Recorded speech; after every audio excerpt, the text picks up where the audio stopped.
Olá, bem-vindos a mais um Carta Capital Entrevista. Eu recebo hoje aqui o ministro Wellington Dias, do Desenvolvimento Social. Ministro, bem-vindo, obrigado por aceitar o nosso convite para essa entrevista. Bom, eu que agradeço, Sérgio. Primeiro, com saudades e um prazer muito grande poder colaborar aqui com esse trabalho que eu e milhões de brasileiros temos grande admiração pela forma correta, ética, decente, onde notícia é notícia, fato é fato, com a qual trabalha Carta Capital Entrevista e outras áreas da Carta Capital. Obrigado, ministro. O governo apresentou novamente um feito de desenvolvimento social muito relevante, que foi o Brasil saiu novamente do mapa da fome, né, tinha voltado ali durante o período do governo Temer e do governo Bolsonaro, e agora conseguiu novamente esse feito, quer dizer, isso num período de menos de 4 anos, quer dizer, 3 anos e pouco. Só. O que foi feito dessa vez? O que houve de diferente nessa ação para conseguir novamente tirar o Brasil do mapa da fome? Olha, lembrar, eu sempre olho para o mundo atual e também para o Brasil e digo que a política, os governos, eles estão divididos entre mais humanos, menos humanos e até os desumanos. Infelizmente, essa é uma realidade. O presidente Lula e todo o Brasil, nós comemoramos ali a partir do programa Fome Zero em 2003, e foi lançado no meu Piauí, quando eu era lá governador, junto com o presidente Lula. Foi ali que o presidente entregou o primeiro cartão do Fome Zero para uma família de Guaribas. O Piauí era um dos estados mais pobres do Brasil e Guaribas a cidade mais pobre do Brasil. Passado 23 anos depois, o Piauí, que tinha IDH 0,4, muito baixo desenvolvimento, alcançou agora 0,73, alto desenvolvimento. Significa melhorar a educação, melhorar a expectativa de vida e melhorar a renda. Nós éramos, por exemplo, o 26º pior do Brasil em educação e agora o 4º melhor, já na gestão do governador Rafael Fonteles, a 4ª melhor em educação do Brasil. Então, são situações como essa que aconteceram. E ali o Brasil tinha saído do mapa da fome, declarado ali 2013, 14, 15, ficamos nesse patamar. Como você lembrou, já não foi nem no Bolsonaro ali, quando o ex-presidente Michel Temer assumiu, começou o desmantelamento de vários programas e o resultado é que a gente já, 2018, 2019, antes da pandemia, né, já tinha ali, ao mesmo tempo, perda da economia, a economia caindo, o desemprego crescendo, crescendo a pobreza, crescendo a miséria e crescendo a fome. Quando o presidente Lula assume, a gente tinha 33 milhões e 100 mil pessoas em insegurança alimentar, pessoas que não tomam café e almoçam todo dia, estavam na fome. Pessoas morrendo de fome, lembra os Yanomamis, ali aquela imagem no começo do mandato. E o presidente retoma vários programas. Sob o comando do presidente Lula, tive o privilégio e a confiança dele para trabalhar o Programa Brasil Sem Fome, o Plano de Superação da Pobreza, e olha o que aconteceu. Não é? Eu estava em Addis Abeba, na Etiópia, quando ali foi anunciado o Brasil fora do mapa da fome em apenas 2 anos, 2023, 2024, o anúncio foi ali no primeiro semestre de 2025. Por quê? Porque, de um lado, um cadastro eficiente, tinha muita fraude, pessoas que tinham renda de 10, 12 mil reais por mês e recebendo Auxílio Brasil, enquanto outros estavam até no cadastro, mas não conseguiam acessar o benefício. E também a gente trabalhou o novo Bolsa Família, com transferência de renda, complemento de alimentação, alimentação escolar, 50 milhões de pessoas que se alimentam nas escolas, e agora com escola de tempo integral, café, lanche, almoço, lanche, além, é claro, de educação com muito mais eficiência. E ainda o PAA, Cozinhas Solidárias, apoio à produção integrado com os pequenos agricultores, integrado com o município, Estado, as entidades, o próprio setor empresarial e uma política para redução do preço do alimento, para ter um acesso. Então, eu digo que foi um trabalho muito, muito eficiente, um trabalho que não é feito só pelo MDS, a gente está integrado com a saúde, está integrado com a educação, está integrado com o Sistema Único da Assistência Social, o Sistema de Segurança Alimentar, e é uma rede extraordinária, com pessoas dedicadas, profissionais de muita qualidade. Fizemos um busca-ativa, né, em parceria com toda essa rede, mas também com as entidades, com as igrejas católicos, evangélicos, espíritas, quem quis trabalhar, onde estão as pessoas que estão passando fome. Então, ali, todo mundo dando a mão. Resultado, a gente fechou já o ano de 2024 com 26 milhões de pessoas fora da fome, caiu para cerca de 1,7%, abaixo dos 2,5%, inclusive, no triênio, né, como coloca no ano de 2024, e também garantimos uma condição, não só o tirar da fome, como é que a gente trabalha para superar a pobreza. E aí um trabalho, emprego, empreendedorismo, cooperativismo, um crédito assistido, juros baixos, programas sociais que dão, inclusive, subsídios, e eu estou animado também aqui. Eu acho que a gente deve ter alcançado, no ano de 2025, mais de 30 milhões de pessoas que estavam na fome e agora na segurança alimentar. Nós alcançamos já em 24, 72% na segurança alimentar. Quando a gente soma com a moderada, já ultrapassa de 80% na segurança alimentar. A segurança alimentar é mais a segurança leve, a segurança moderada, e isso que conta, né, como algo extraordinário. Digo que, com isso, a gente tem, claro, o desafio. Como é que a gente mantém? Como é que a gente garante etapas? A gente vai falar do desafio, ministro, mas antes eu queria fazer a seguinte pergunta. Quer dizer, o governo conseguiu tirar o Brasil do mapa da fome novamente. Nós estamos com um desemprego baixo. A renda média brasileira nunca foi tão alta. O Brasil alcançou o menor índice, o menor patamar de mortalidade infantil em 34 anos. Há um ambiente econômico muito melhor do que o governo herdou, desculpe. Mas, ao mesmo tempo, quando se olha as pesquisas, há na população a sensação de que a economia está piorando, está pior. Há um certo desalento, um mau humor, que também se reflete nas pesquisas eleitorais. Quer dizer, a oposição, nesse momento representada pelo Flávio Bolsonaro, está ali num patamar, segundo as pesquisas, de empate com o governo. Por que todas essas melhoras dos indicadores não têm levado a uma melhora do humor do eleitorado brasileiro em relação, e também de aprovação do governo e do presidente Lula neste momento? Claro, você sabe, pesquisas são pesquisas.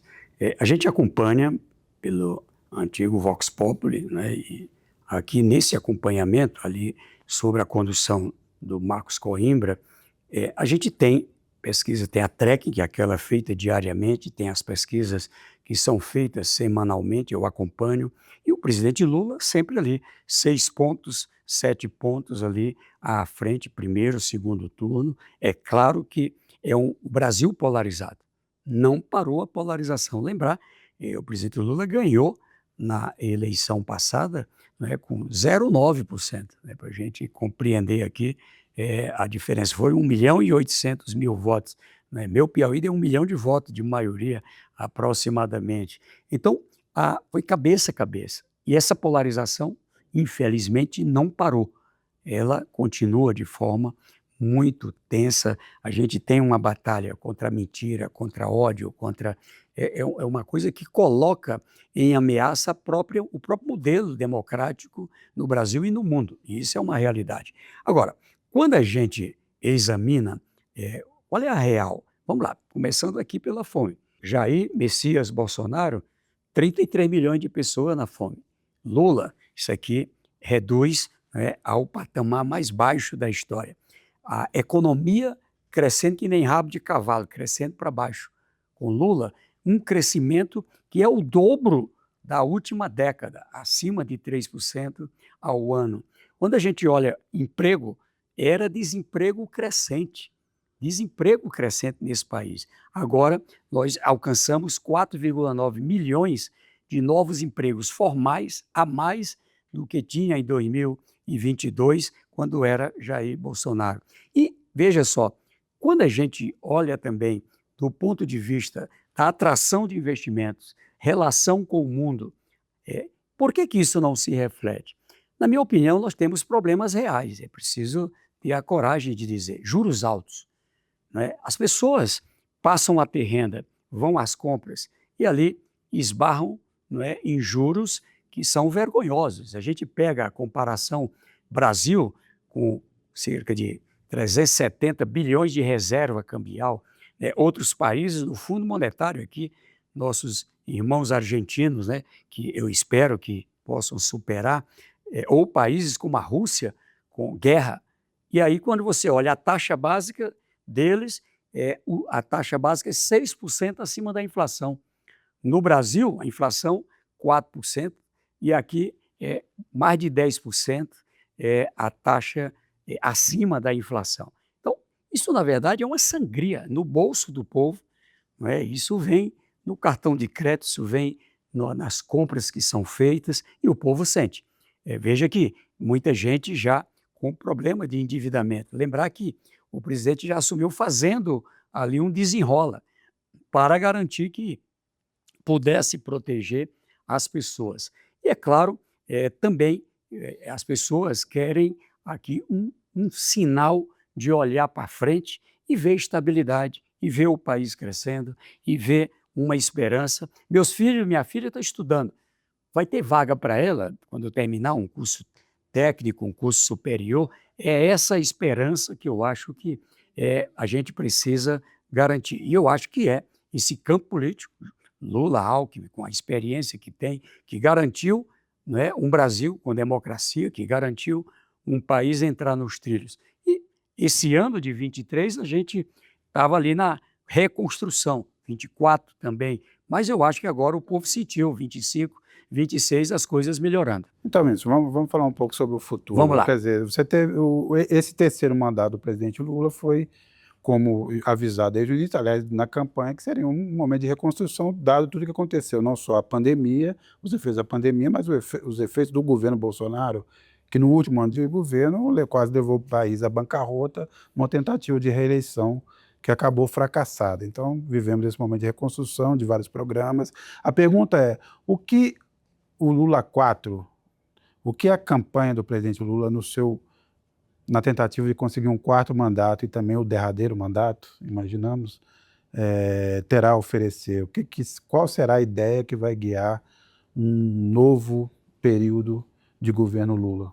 Olha, pela confiança do povo do Piauí, eu sou senador lá pelo estado e acompanho muito ali no Senado, acompanho ali o senador Flávio Bolsonaro também, junto com todos os líderes. Quando a gente olha e espreme, o que está propondo mesmo? Eu sou contra isso, eu sou contra aquilo, eu sou contra isso, eu sou contra aquilo. Ou seja, mas é a favor de quê? É a favor de quê?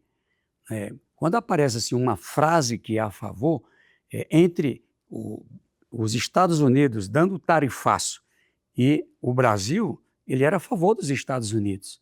Então, isso é que é o antipatriota, uma bandeira do Brasil, tá certo? Mas, na hora que abre a blusa, né, uma bandeira do outro país. Então, todo o respeito o nosso país tem com o povo americano. Agora, meu país é o Brasil. Tá? Então, o que a gente quer colocar cada vez mais é um país que já foi a 8ª maior economia do mundo. O compromisso é como é que a gente traz para que ele possa se posicionar o melhor possível entre o top 10 do mundo, entre os mais desenvolvidos do mundo. Isso aqui se faz com muito trabalho, com plano. Aqui, o nosso querido ministro Fernando Haddad, o ministro da Fazenda, que é o Geraldo Alckmin aqui na Indústria, Comércio, a gente trabalhando para garantir as condições, não é, desse país ser um país cada vez mais de oportunidade. Olha só no caso do Cadastro Único Social. A novidade, criamos uma área da inclusão socioeconômica. tirar da fome não é o fim. Tirar da fome é um primeiro passo, não é? É um primeiro passo. Quando a pessoa não come, não pense que ela vai atrás de emprego, ela vai atrás de botar comida na sua mesa, em casa, enfim. Quando a gente garante ali a condição da alimentação, ali a gente pode tratar sobre um plano para aquela família. E é isso que estamos fazendo. Agora, com a queda do desemprego, 5,6%, né, um patamar, todo mundo fica surpreso. Por que cresceu? Né, quando todo mundo dizia que não ia crescer. Ali nós temos a presença também dos pequenos.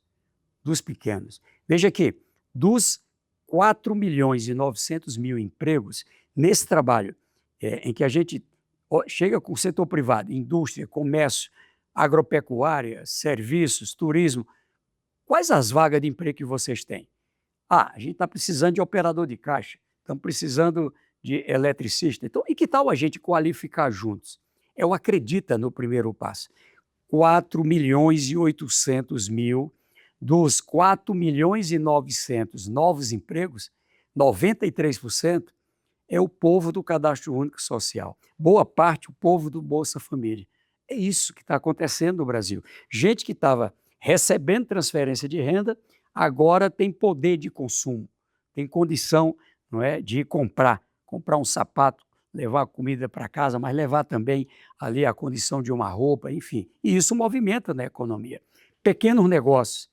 11 milhões de pequenos negócios do Brasil de 2023 para cá. Veja que mais do dobro do número de empregos. Quando a gente pega o conjunto dos pequenos negócios, o MEI, a micro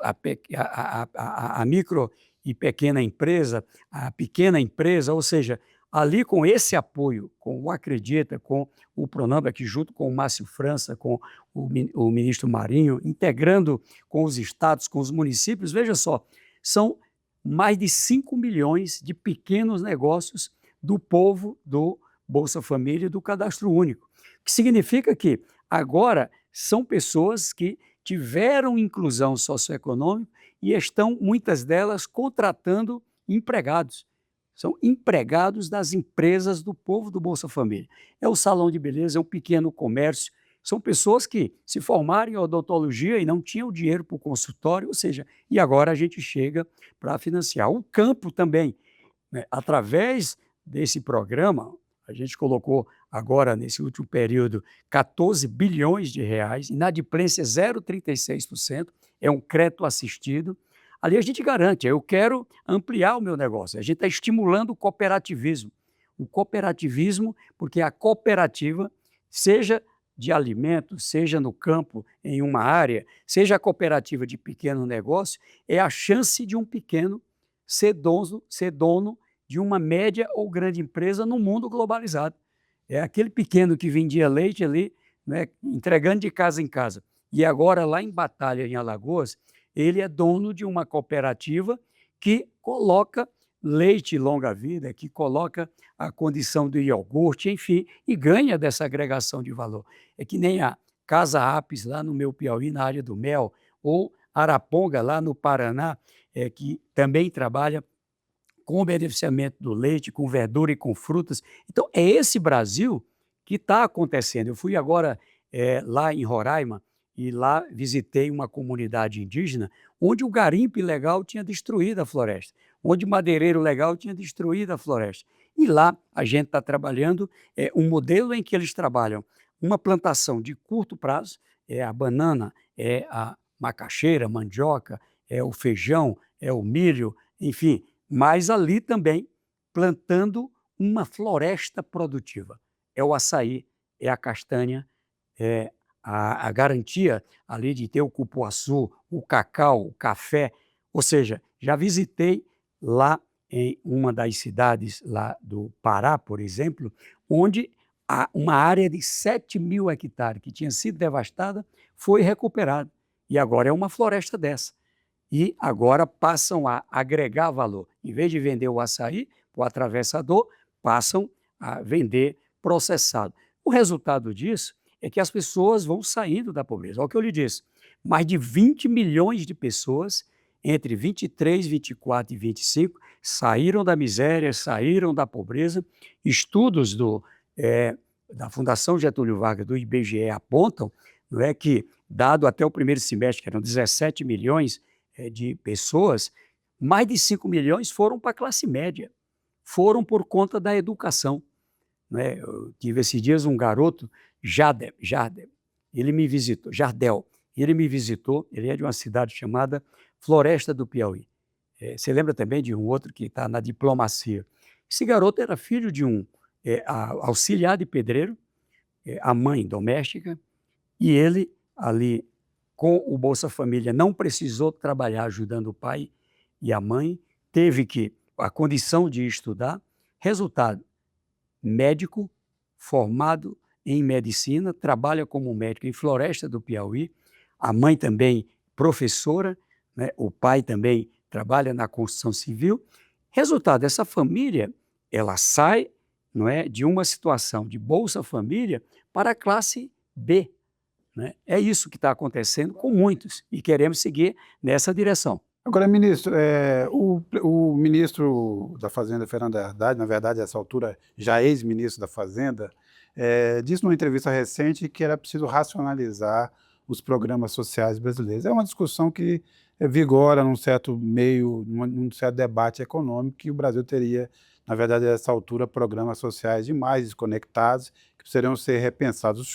O que o senhor acha dessa ideia? É preciso rever as políticas sociais e os programas que tem, aí pensando não só no Bolsa Família, BPC e outros, é preciso fazer alguma transformação? Então, sempre podemos melhorar, e aliás, melhoramos. Por exemplo, o Bolsa Família, para lhe dar um exemplo, fizemos uma mudança em 2023 que estimula o emprego, o empreendedorismo na formalidade. Lembra que a informalidade vinha crescendo. Por que ela está caindo? São os mais pobres que estão tendo a oportunidade pelo emprego, pelo empreendedorismo. Quando a gente pega os sazonais, são 18 milhões que o ano passado celebraram o contrato de trabalho. Então, ouça só, a minha visão é que o ministro Fernando Haddad ele deseja é que a gente tenha uma espécie de um sistema único social. O que os municípios têm de programa? O que os estados têm de programa? O que o governo federal tem de programa? Para que a gente possa ter mais eficiência. Isso eu acho importante. O Ministério do Desenvolvimento Social hoje trabalha muito integrado com outros ministérios, com a Previdência, com a própria área da educação, com a área relacionada ao meio ambiente. Ali tem, por exemplo, a Bolsa Ambiental, a Bolsa Verde, né, que é a ministra Marina. Então, a gente, quando trabalha todo mundo junto, a gente evita duplicidade. A gente garante que ali aquela ajuda social, ela é para ser um primeiro passo. Mas o que queremos mesmo é abrir a condição para que essa pessoa seja apoiada, seja preparada, seja qualificada para que, através do emprego, através de um pequeno negócio, através do talento, né, nós estamos trabalhando com o talento. Né? Você pega a seleção brasileira de futebol feminino, tem 4 meninas cujas famílias vieram do Bolsa Família, artistas do Bolsa Família. A própria ministra da Cultura, a ministra Margarete, conta como é que era a vida dela. Quantos brasileiros hoje, outro dia eu estava numa reunião, não é, com uma grande empresa multinacional, a executiva, quando eu comecei a falar, começou a chorar. O que a gente fez? Ora, agora, se o objetivo é superar a pobreza, por que eu corto o benefício? Porque assinou a carteira de trabalho, porque agora regularizou o negócio. Então, assinar o contrato de trabalho, regularizar um pequeno negócio, não é motivo para perder o Bolsa Família. Sai do Bolsa Família quando sai da pobreza. O que fizemos então? Criamos lá uma etapa. A pessoa está abaixo da linha da pobreza, recebe o Bolsa Família, vai trabalhar e ela, ali a gente mede a renda. Uma família, vamos dizer aqui, 6 pessoas, vai ganhar salário mínimo. Quando eu divido a renda líquida dessa família por 6 pessoas, ela não saiu da linha da pobreza. Então, ela recebe o Bolsa Família e recebe o do salário. São 4 milhões de benefícios nesse instante pagos para pessoas que trabalham e têm carteira assinada.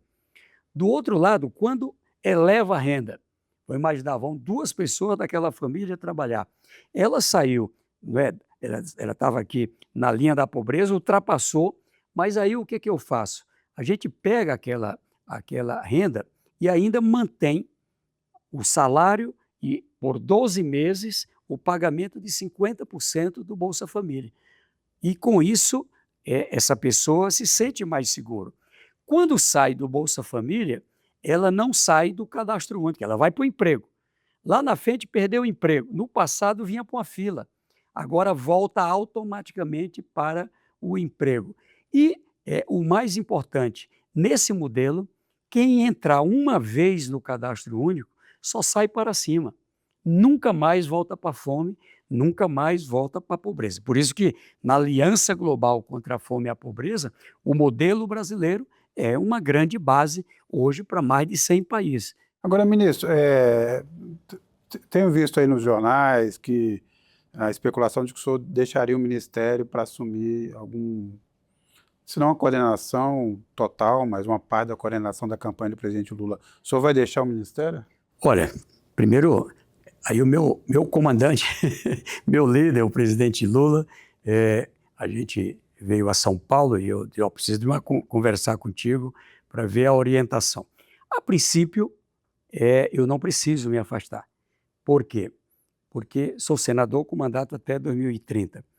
Tem um plano, não é? O Plano Brasil Sem Fome, o plano de superação da pobreza, o plano de dignidade, a gente segue trabalhando, né? Tem novidades que a gente está implementando. O presidente olha, e é uma das novidades que eu acho que vai pesar muito no para frente. O Brasil é uma experiência de referência para tirar pessoas e tirar famílias da fome e da pobreza. Agora a gente está trabalhando como é que nós também podemos tirar municípios, regiões, não é, de uma cidade, regiões de um estado da pobreza. Não é? Um exemplo clássico que eu posso citar, nós estamos trabalhando ali no arquipélago de Marajó. Lá, dos municípios, nós estamos entre os 100 com mais baixo IDH, temos 6 ali daquela região. E lá com o governador Helder Barbalho, com toda a sua equipe, com os municípios, com as entidades, com 24 ministérios, nós estamos trabalhando ali para melhorar a educação, melhorar a saúde, infraestrutura, como é que melhora a renda, como é que estimula, não é, investimentos privados ali, como é que os pequenos são apoiados. Então, esse caminho certamente vai dar. Digo isso para que você compreende que, da minha parte, animado para seguir trabalhando, mas à disposição. Não é? É claro, sou político, eu sei que o político virou a genie da vez, né? Todo mundo bate. Agora, eu tenho orgulho da política. Olho para uma história de muitos anos, né? Fui 4 vezes governador no meu estado, fui eleito 4 vezes no primeiro turno, o único brasileiro eleito 4 vezes no primeiro turno. Desde 2003, lá no nosso estado, é um projeto vitorioso, um projeto que alcançou agora, na última eleição municipal, cerca de 80% da vitória nos municípios, um estado que ali cresce acima da média nacional, sai da 26ª posição para a 4ª melhor em educação, cresce o PIB nominal, cerca de 10 vezes neste período de 2023 a